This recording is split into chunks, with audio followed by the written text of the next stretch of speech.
बिस्मिल्लाहिर्रहमानिर्रहीम। मेरे अज़ीज़ दोस्तों, आप सबको NQTV4 पर खुश आमदीद। मेरे अज़ीज़ दोस्तों, सारी बातें छोड़िए, आज वज़ीरिस्तान चलते हैं। चाहे वह जनूबी वज़ीरिस्तान हो, चाहे शुमाली वज़ीरिस्तान हो, बल्कि पूरा सूबा खैबर पख्तूनख्वा हो। इस वक्त वहाँ के जो हालात हैं, हम गहरी खाइयों में फंसे हुए हैं। अगर ये देखा जाए, ये सूरत हाल गैरों की पैदा करदा नहीं। अगर आपने हमारे यूट्यूब चैनल NQTV4 को सब्सक्राइब नहीं किया, हम रिक्वेस्ट करते हैं सब्सक्राइब भी करें। अगर प्रोग्राम पसंद आए, लाइक भी करें, शेयर भी करें और बेल आइकॉन को क्लिक करें ताकि हमारी आने वाली वीडियो आप तक पहुंचती रहें।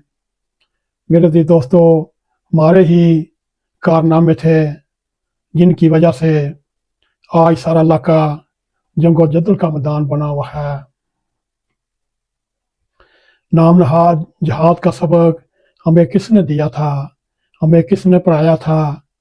तब हमारे सरबराह ऐसे थे, अफगानिस्तान की सूरत हाल को देखकर वो ये सोचने लगे क्यों ना हम नेपोलियन बोनापार्ट बने और आंखें बंद करके अफगानिस्तान की आग में कूद पड़े।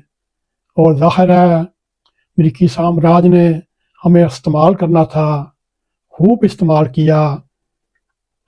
हमें इस्तेमाल करने के बाद वो अपने दुश्मन सोवियत यूनियन को उन्होंने अफगानिस्तान में ऐसा मजा चखाया जिसकी वजह से हम खुशियां मनाते रहे, क्योंकि हमें असला भी मिलता रहा, बारूद भी मिलता रहा, डॉलर भी मिलते रहे, रियाल भी मिलते रहे।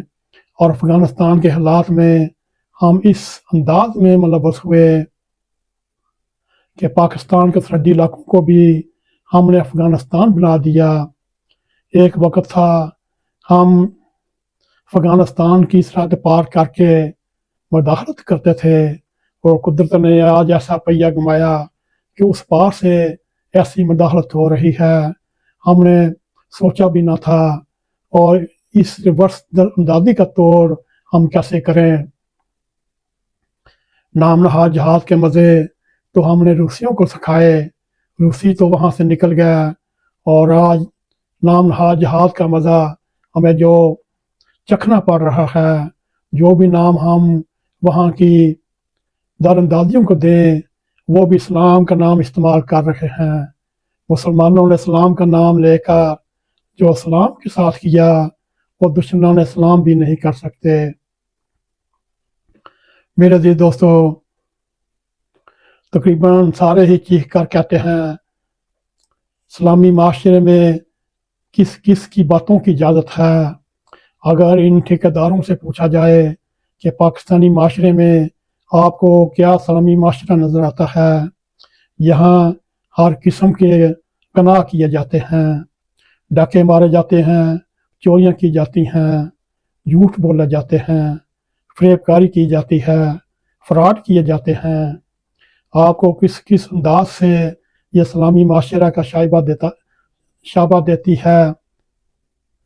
रिश्वत और राशिपान को हम उंगली उठाकर भी नहीं दे सकते।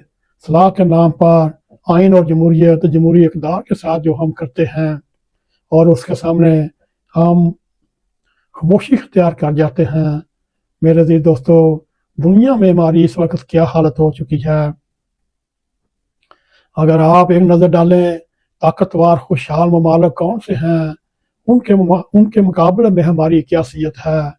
पुरानी अज़मतों को भी बातें करने के हम बड़े माहिर हैं, लेकिन पुरानी अज़मतें हर तहजीब का हिस्सा रहती हैं। बात तो आज की है, आज हम कहाँ खड़े हैं। जिनके पास तेल की दौलत है, गैस की दौलत है, वो भी अपने सलामती तहफ़्फ़ुज़ के लिए अमेरिका का मोहताज है, अपना दफा करने से कासर है। वैसे भी उम्मा के जो अमीर ममालिक हैं, जिनके पास तेल की दौलत है, गैस की दौलत है, انہوں نے حالات سے سمجھوتا کر لیا، وہ مغرب کے ساتھ کھڑے ہیں۔ ان مسلم امیر ممالک کو نہ فلسطینیوں کا ساتھ ہے، نہ لبنانیوں کا ساتھ ہے، نہ مسلمانوں کا ساتھ ہے، نہ کشمیریوں کا ساتھ ہے۔ ویسے بھی حالیہ حالات نے اسلامی ملکوں کے نام نہاد مزاحمتی گفتگو کا حشر نشر کر کے رکھ دیا۔ حماس نے ایک ایسا میدان سجایا، اس کا اپنا تو کلا کم ہو گیا، لیکن ساتھ ہی اس نے حزب اللہ اور ایران کا بھی بیڑا گرک کر دیا، اور جاتے جاتے بشار الاسد پر جب مشکل وقت آیا، نہ اس کی مدد کو ایران آیا، نہ حزب اللہ آیا۔ اسرائیل نے اس موقع سے فائدہ اٹھاتے ہوئے گولان کی پہاڑیوں پر قبضہ کرتے کرتے دمشق کے پاس پہنچ چکا ہے۔ میرے عزیز دوستو، اگر ہم یہ دیکھیں، انتہا پسندی کی یہ شکست کوئی خوشی نہیں رکھتی، لیکن ہمارا شمال مغربی علاقہ یعنی کے پی بھی آتا ہے۔ ریڈیکل اسلام ہر جگہ سکڑ کر چھوٹا ہو چکا ہے، لیکن یہاں جیتا جاگتا ہے۔ وہ اس لیے ہمارے یہاں ایسے سورما آئے، انہوں نے انتہا پسندی کی آگ میں پٹرول چھڑکتے رہے، سمجھ رہے تھے اس آگ کو اپنے لیے استعمال کریں گے۔ عقل کلوں کو بھی کیا خبر تھی یہ آگ ہمیں بھی جلا کر راکھ کر دے گی۔ میرے عزیز دوستو، اب یہ فیصلہ علماء کرام، مفتیان حق سچ دیکھ نہیں سکتے۔ جن اسلامی ممالک کو وہ اپنا رہبر سمجھتے، انہوں نے اپنے آپ کو کیسا تبدیل کر لیا۔ میرے عزیز دوستو، دبئی سب جاتے ہیں، دیکھ نہیں سکتے وہاں کیسا معاشرہ تشکیل پا چکا ہے۔ سعودی عرب قدامت پسندی کا قلعہ سمجھا جاتا تھا، اس نے بھی اپنی ایک نہایت ہی قلیل مدت میں کیسے تبدیل کر لیا۔ ان مسلم ممالک کی مسلمانی تو کم نہیں ہوئی، انہوں نے اپنی ریاستوں کو وقت کے تقاضوں کے مطابق ڈالنے کی کوشش کر رہے۔ ہم پر کون سا پہاڑ چڑھا ہوا ہے، ہم پر کون سی آفت آئی ہے، یہ نئے رجحانات ہم سمجھ رہے ہیں، نہ سمجھنے کی کوشش کر رہے ہیں۔ قدامت پسندی سعودی عرب میں کیا ہونا تھا، یہ سیرا ہم نے اپنے سر پر باندھ لیا۔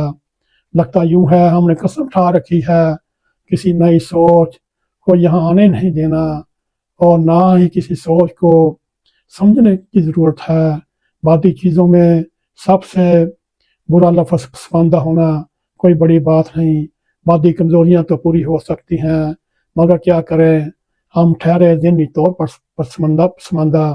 ہماری یادداشت، ہمارے افکار، اگر افکار نام کی کوئی چیز موجود ہے وہ پسماندہ ہے۔ اگر دیکھا جائے، قائد اعظم محمد علی جناح تو بڑے ماڈرن قسم کے انسان تھے، انگریزوں سے زیادہ انگریز لگتے تھے۔ ان میں اور پاکستانی معاشرے میں کیا کوئی مشترک نظر آتی تھی، مگر پھر بھی انہوں نے پاکستان کو حاصل کیا اور قوم کو تحفہ پیش کیا۔ آئیے ذرا سوچئے، آج قائد اعظم محمد علی جناح کے پاکستان کے ساتھ کیا ہو رہا ہے اور کیا ہو رہا ہے، یہ سوچنے والی بات ہے۔ یہ نہ ہو ریاست پاکستان کا نام ہی رہ جائے اور خانہ جنگی کا شکار ہو جائے۔ میرے دوستو، اللہ کرے پاکستان کو اپنے محفوظ ہاتھوں میں رکھے اور اس کی راہ میں جتنی رکاوٹیں ہیں وہ دور فرمائے۔ اگر آپ کو ہمارا یہ چھوٹا سا پروگرام پسند آئے، اس کو لائک بھی کریں، اس کو شیئر بھی کریں، کمنٹ سیکشن میں جا کر اپنا نظارہ خیال کرتے ہوئے NAQTV4 کو سبسکرائب کریں اور جاتے جاتے بیل آئیکن کو کلک کریں تاکہ ہماری آنے والی ویڈیو آپ تک پہنچی رہیں۔ اسی کے ساتھ ہمیں اجازت دیں۔ السلام علیکم ورحمۃ اللہ وبرکاتہ۔